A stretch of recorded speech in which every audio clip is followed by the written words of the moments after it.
həmən xaosda ağıllı biznes imkanlar tuta bilər. Hansı ki, mən necə yanaşıram və sonrasında orada öz səhvlərimi görüb nəyi düzəltməyə çalışıram. Bu çox ciddi mənə təsir edirdi. Bu sanki məndə kimsə bir ayna tutdu.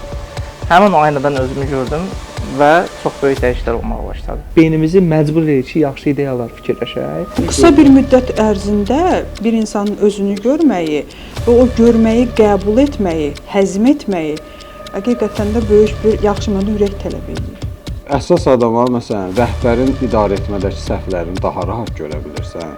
Oyun hədəf olaraq sahibkar və biznesmenlər üçün nəzərdə tutulsa da, korporativ mühitdə çalışanlar üçün də çox faydalı ola bilər. Çarx oyunu çox qısa bir zamanda səni və ətraf mühiti sənə tanıtdırır. Əla. Mən anladım ki, bu idarə etməklə olmur, yəni.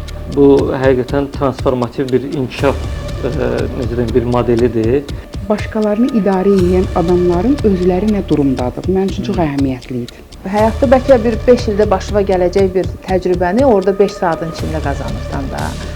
Hər dəfəsində, məsəl üçün, müəyyən bir fərqindəlik məndə baş verib ki, Sırf bu çarx oyunun da mənə qatqısı odur ki, mən 15 nəfər insanın hansı roldan hansı rola girdiyini görə bildim. Çarx oyunu elə bir mühit yaradır ki, həyatda necəsən orada da elə.